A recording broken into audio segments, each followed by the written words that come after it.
یا مغرب کی طرف کر لو، جس طرح کہ یہود اور نصارہ کرتے تھے، مخصوص رنگوں کے لباس پہن کر، مخصوص طرز کے پٹکے پہن کر اور مخصوص رسوم و رواج کے ساتھ الجھ کے رہ جانا، یہ دین نہیں ہے۔ لیس البر، یہ نیکی نہیں ہے، ان تولو، کہ تم پھیر لو، وجوہکم، اپنے چہروں کو، قبل المشرق والمغرب، مشرق اور مغرب کی طرف، ولکن البر من آمن باللہ، نیکی کیا ہے کہ کوئی اللہ پر ایمان لائے، اس کا دل اپنے رب کو مانے۔ تو نیکی کی حقیقت یہ ہے کہ آپ اپنے رب کے ہو جائیں۔ جب رب کے ہو جائیں گے تو پھر اس کے دیے ہوئے نظام کو آپ من و عن تسلیم کریں گے۔ اٹھنے بیٹھنے سے لے کر انداز معاشرت تک، امور سیاست سے لے کر طرز حیات تک، کاروبار سے لے کر نجی زندگی تک، آپ کی زندگی کا ایک گوشہ اپنے رب کے دیے ہوئے نظام کی مطابقت میں ہوگا۔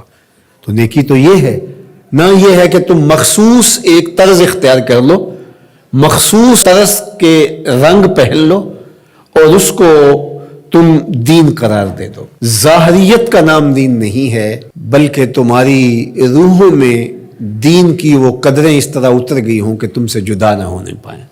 یہاں یہ بات بھی ذہن نشین رہے کہ جو ہمارے اعتقادات ہوتے ہیں ان کا ہمارے عمل پر، رویے پر، طرز زندگی پر ضرور اثر ہوتا ہے۔ عقیدہ ہمارے عمل کی بنیاد ہوتا ہے۔ تو اگر میرا یہ عقیدہ ہے کہ میں اللہ وحدہ لا شریک کو مانتا ہوں، تو پھر اس کا لازمی نتیجہ یہ ہے کہ غیر کا خوف میرے سینے سے نکل جائے گا۔ اسی طرح جب آخرت کا یقین میری روح کے اندر راسخ ہو جائے گا تو میری زندگی خود بخود مرتب ہو جائے گی، منظم ہو جائے گی۔ کیونکہ آخرت کا تصور کیا ہے کہ میں اللہ کے حضور جواب دہ ہوں اور ایک ایک عمل اس کے حضور پیش ہونا ہے اور وہاں اعمال کی جواب دہی ہے۔ ثم لتسألن یومئذ عن النعیم۔ تو پھر کس طرح میں بند کمرے کے اندر بھی جرم کر سکتا ہوں جب یہ عقیدہ میرے ساتھ جڑ گیا ہے؟ جب ہم اپنے عمل میں کمزور ہوتے ہیں تو ہمارے عقیدے کے اندر کچھ جھول ہوتی ہے، کمزوری ہوتی ہے، اس کمزوری کی وجہ سے عمل کمزور ہوتا ہے۔ تو عمل کی پختگی اور رسوخ عقیدے کی پختگی کا نتیجہ ہوتا ہے۔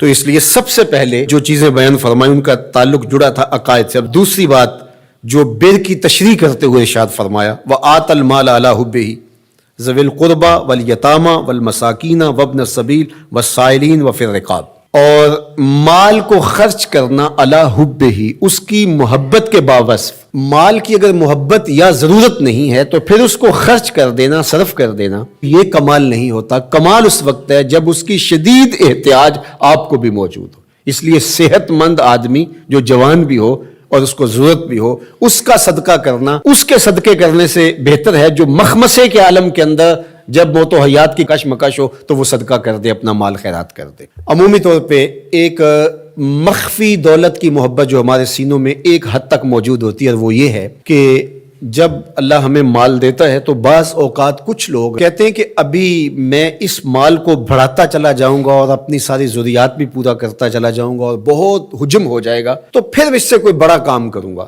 وہ ایک ہدف لیتا ہے بڑے کام کا اور مال کو ضرورت کے باوجود خرچ نہیں کرتا۔ تو یہ ایک مخفی محبت ہے مال کی جو سینوں کے اندر چھپی ہوئی ہے۔ تو ہمارے دین نے ہمیں جو ترغیب دی ہے کہ جو ضرورت پیش آئے، تو جہاں جہاں ضرورت پیش آئے تمہیں اپنے مال سے خرچ کرنا ہوگا۔ حضور نبی رحمت صلی اللہ علیہ وآلہ وسلم نے ارشاد فرمایا کہ جو زکوٰۃ ہے، جو صدقہ واجبہ کے طور پہ ہم ادا کرتے ہیں، اس کے علاوہ بھی تمہارے اوپر مال خرچ کرنا ضروری اور لازم ہے۔ اور اس کے مصارف یہاں بیان فرما دیے، اور وہ مصارف کیا ہے آپ ذرا غور کیجئے۔